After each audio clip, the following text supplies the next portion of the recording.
Hello everyone. Today we will be solving in this video Karnataka School Examination and Assessment Board's SSLC Model Question Paper 1 for the year 25-26 for of mathematics. Okay, and in this question paper, uh, there are various parts sections from Roman number 1 to Roman number 6. Okay, and in total there are uh, 1 to 38 question numbers. Okay, questions, and for which you will be getting 3 hours 15 minutes to solve, and this consists of 80 marks question paper. Okay, so these are the details of our first model question paper, and now we will see the first question on the next page. So now we'll see the first Roman number. Here we have objective type questions in which we have to give the right option. Now the first question is the HCF of 3 and 5 is what they are asking. Now to calculate HCF, now these are comparatively very simple numbers, but I will, if there are some different numbers, so I'll just solve and show you how we have to solve. So it is very simple, but I'll still show you the pattern. So 3 ones are 3, and even if you get 1, we don't solve it like this, but still we have to solve it like this. So 1 ones are 1. Okay, then the next number, so first number is 3, for which I have solved the factors. The second number is 5, so 5 ones are 5, because 5 does not go in any other table, it comes in its own table. So 1 ones are 1. So now we know the factors of 3 are 3 and 1, so these two numbers, right? And for 5, the factors are 5 and 1. Now to find out HCF, what we have to do is we have to find which are the numbers which are common in these both sets. Now as you can see that 3 is present in this uh, this set, but it is not there in this set, right?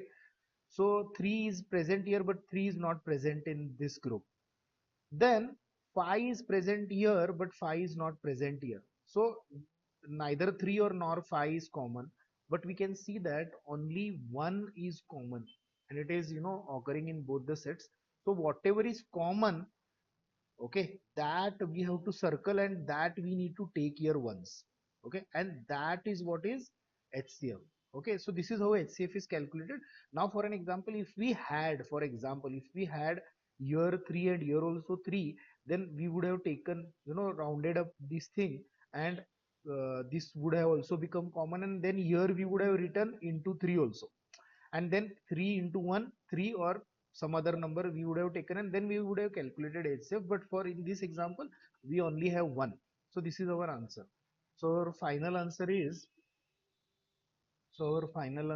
option A. Okay, option A is our answer, which is 1. Okay, so now we'll see the next question on the next page. Yeah, and by the way, this is the answer, option A.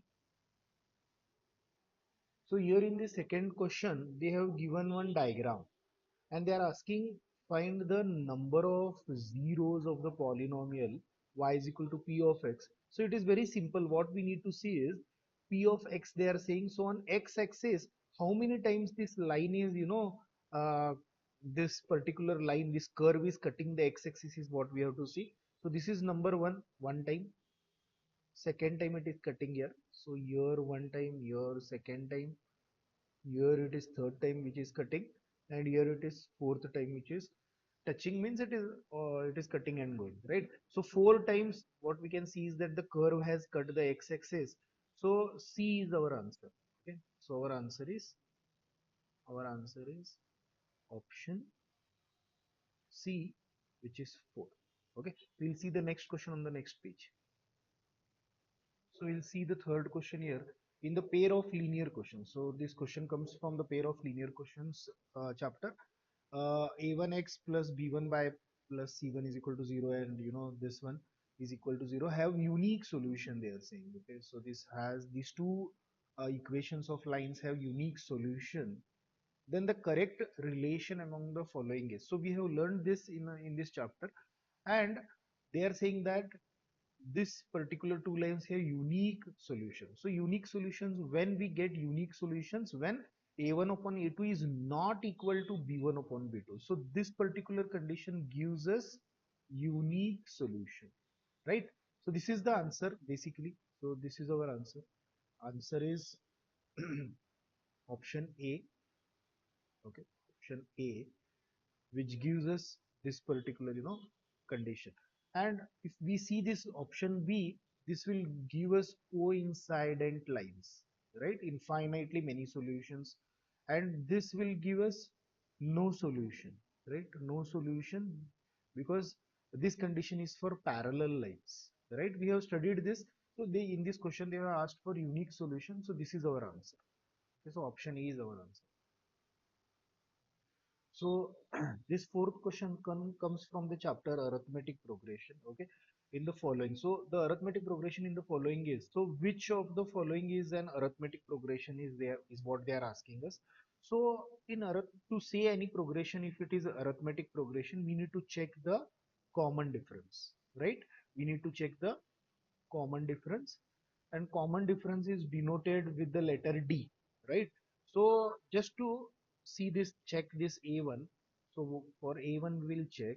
So we'll see the formula to find out common difference is A2 minus A1. So A2 value is, A2 means basically the first value is A1, A2, A3, A4. You guys know all these things. So 2 minus 1 will give us 1, right? And common difference we need to check two times, right? So now we will check the difference between the third and the second term. So a3 minus a2, so 4 minus 2. 4 minus 2 is how much? It is 2. So as we can see that here the common difference what we are getting is 1, and here the common difference what we are getting is 2, which is not same. So it means that no, A is not arithmetic progression. Similarly, we need to check for B, we need to check for C, but our the right answer is D, because I can show you that D has a same common difference. Now we'll check here. A2 minus A1 is equal to 9 minus 5. 9 minus 5 is 4. Once again we will check it, because two times we need to check the common difference, whether it is common every time. So at least two times we need to check. So between A3 and A2 we will check. So A3 is 13. 13 minus 9. 13 minus 9 is again 4. So as you can see that it is same, right? It is same, it is equal. So it means that D is our answer. So our answer for this question is option D is our answer, which is 5, 9, 13, 17, and so on. Okay, we'll see the next question on the next page.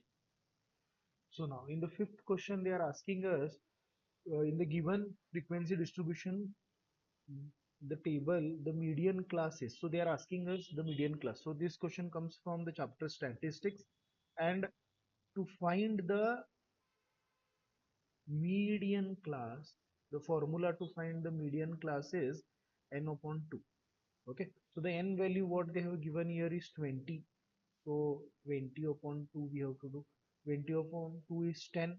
So now this 10, what we need to do is we need to take this 10, keep it in our mind, and try to find it in this cumulative frequency column. So this particular class will get over at 3. This finishes off at 7, and this class is getting over at 7. So 10 is definitely not in this one, because at 7 only it is ending, it is getting over at 7. So 10 should be in this particular class, right? So 10 should be in this in this class, in this 14, it includes this 14 includes 10. So now we need to uh, take the corresponding corresponding class which is with this value. So the corresponding class with this 14 is our median class. Okay, so this is our median class, and so the option becomes C. So our answer is option C, which is 20 to 30, right? So now we'll see the next question. Now in this question, they are saying that if cot A is equal to 3 tan A. So this is one, relation what they have given. Then the measure of angle A. So how much will be then the angle A? What will be the measurement of angle A they have given? So we have to just go with this flow. This question comes from the chapter Introduction to Trigonometry. So what we will do, we will write this cot A is equal to 3 tan A, right? Now we'll go on solving this. Cot A is equal to 3. Tan A can be written like this, right? Tan A is the inverse of cot. So we can write it like this. So instead of tan A, I can write 1 upon cot A. Now what I will do is, in the next step, I will send this cot A to the other side, to the left hand side. So this cot A will go here, and cot A into cot A it will become, and here only 3 will remain because 1 upon cot A I have sent that side, right? So 3 into 1 it will become, so here this will become cot into cot will become cot square A is equal to 3. So now what I will do, I will push this square on the other side. So when the square goes to the other side, it will become square root, right? So it will become root 3. Now the table what we have, the angles for, specific angles table what we have, you must need to by heart it, right? Now in that table, if we see for cot A, for cot A, cot A is equal to root 3 when the angle is equal to 30 degree, if you remember the table. So it means cot A is equal to root 3 means angle A should be equal to 30 degree. So this is how we will find the answer for this question. So angle A is equal to 30 degree means our answer for this question is option D. Okay, so the answer is option D, which is equal to 30 degree. So this is our answer. Okay, all right. So now we will see the seventh question. Okay, here what they are saying that a perpendicular is drawn from the point P.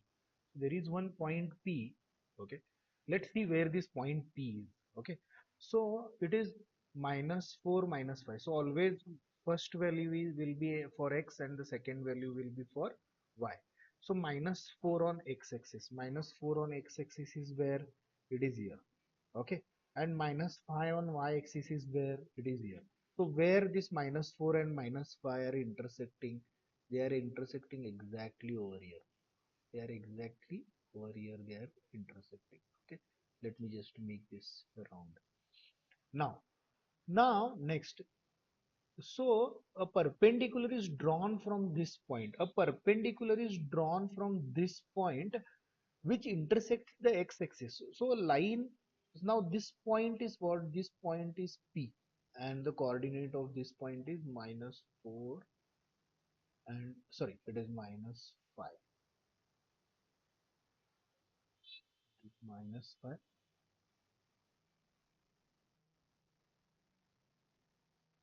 minus 5. So this is point P, what they have said, and uh, it is drawn perpendicular towards the x-axis. So we need to draw a perpendicular line from this point towards the x-axis, because this is the x-axis, this is y-axis, and this is x-axis. So we'll draw one perpendicular line, towards x-axis. So this is our perpendicular line. Okay, all right. Now it intersects x-axis at point Q. So basically this will become our point Q, right? So this point will become our point Q, and the coordinates of point Q are. So what will be the coordinates of point Q? So we always write x first. So x first means minus 4 will be x, and y is how much on x-axis? Y will be always 0, right? So this is our coordinates of point Q. Q is minus 4 comma 0, minus 4 comma 0. So B is our answer. Okay. So our answer is option B, which is minus 4 comma 0. This is our answer. All right. Now we'll see the next question. Now, in the eighth question, they have given that the quadratic equations whose roots are 6 and minus 1. So here, usually what they do, they give us a quadratic equation and then they ask us to find the answer, the roots. But here, what they have done exactly opposite. They have given us the answer and they are asking us to find the equation. So, two answers they have given. So let me take the first answer as alpha is equal to 6 and the second answer as beta is equal to minus 1. And now they are asking us to find the quadratic equation. So we have to find the quadratic equation. All right. So now the formula, to find the equation is x square minus alpha plus beta into x plus alpha into beta is equal to 0. Right. Now, x square minus alpha is how much? 6. Beta is how much? Minus 1. So let me just put it in another bracket for convenience. Plus alpha is 6 and beta is into minus 1 is equal to 0. Now x square minus 6 plus and minus, plus minus will become minus, so 6 minus 1 it will become, which will become 5, right? 5x, and actually we don't require the bracket here. Now here 6 into minus 1 will become minus 6. Minus 6 plus will become minus 6 is equal to 0. So this is our equation, which you can clearly see that this is in x square minus 5x minus 6 is equal. Yeah, this is option B. So therefore our answer is option B, which is equal to x square minus 5x minus 6 is equal to 0. Now we are done with our first, first section, Roman number 1. The next section we will see in another video, the next video. Thank you so much. Like, share and subscribe the channel. Thank you very much, guys.